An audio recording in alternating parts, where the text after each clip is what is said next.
हिंदी ध्वनियों में वर्णमाला के भेद। ठीक, देखिए हिंदी ध्वनियाँ जो होती हैं वर्णमाला को दो भागों में विभक्त किया गया है, यानी कि दो भागों में विभक्त किया गया है। कौन कौन सी हैं? एक होती है हमारी स्वर और एक होती है व्यंजन। तो स्वर की हम परिभाषा के सीख लेते हैं। तो जिन ध्वनियों के उच्चारण में हवा जो है मुक्त विवर से अबाध गति से निकलती है उन्हें स्वर कहते हैं। अब स्वर कितने प्रकार के होते हैं? स्वर होते हैं 3 प्रकार के।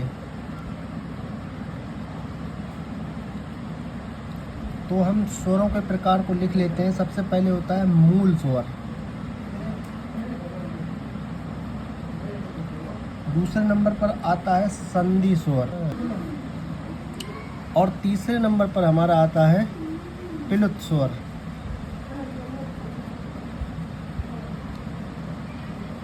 ठीक, अब हम व्यंजनों को समझ लेते तो हम लोग यहाँ तक प्लुत स्वर तक हम लोग पढ़ चुके हैं। तो अब हम व्यंजन की बात कर लेते हैं। इनके जो बारे में अभी हम थोड़ी देर में या अगले टॉपिक में हम आपको कवर कर देंगे। फिलहाल हम व्यंजन को समझ लेते हैं कि व्यंजन हिंदी वर्णमाला के व्यंजन क्या होते हैं। ठीक है, सबसे पहले तो हम व्यंजन को समझते हैं।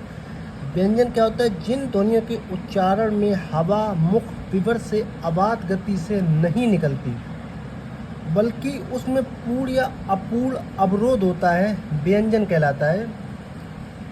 या ऐसे समझ लीजिए वे ध्वनियाँ जो बिना स्वरों की सहायता लिए उच्चारित नहीं हो सकती हैं, व्यंजन कहलाती हैं। जैसे कि हमने लिखा का, फॉर एग्जाम्पल जैसे कि ये का लिखा। अब इसमें का में आ रहा है, यानी कि ये का जो बना है हमारा कैसे बना है? इसके हलंत लगा देंगे तो ये बन जाएगा प्योर व्यंजन। जैसे और इसमें आ लगा दिया तो ये हमारा बन गया है का। बात समझे? तो अब हम सामान्यतः व्यंजन की बात कर लेते हैं। कितने प्रकार के होते हैं? सामान्यतः व्यंजन जो है हमारे 6 प्रकार के होते हैं।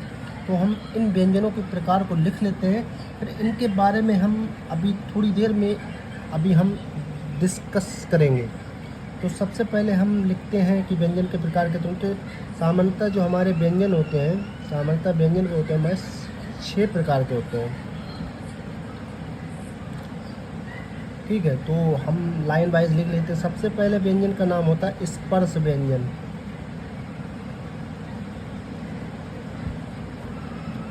उसके बाद नंबर 2 पे आता है हमारा अनुनासिक व्यंजन।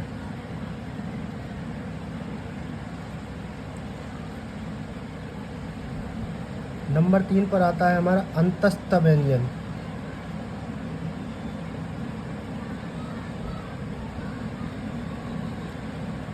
उसके बाद हमारा नंबर 4 पर आता है ऊष्म व्यंजन।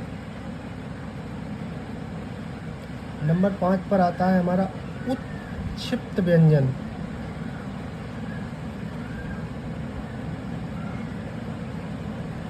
और नंबर 6 पर हमारा आता है संयुक्त व्यंजन। तो ये हमारे 6 व्यंजन हो गए। तो हम इनके बारे में अभी हम अगले वीडियो में पढ़ेंगे। तब तक कि आप ये समझ लीजिए हमारे जो व्यंजन हैं वो 6 प्रकार के होते हैं और जो स्वर होते हैं वो 3 प्रकार के होते हैं। तो फिर मिलते हैं अगले वीडियो में, तब तक के लिए बाय। अभी हम व्यंजनों के उच्चारण के भी बारे में बात करेंगे कि व्यंजनों का उच्चारण कहाँ कहाँ से होता है, उस प्रकार से उनको किस नाम से पुकारा जाता है। ठीक है, तब तक के लिए बाय, बने रहिए।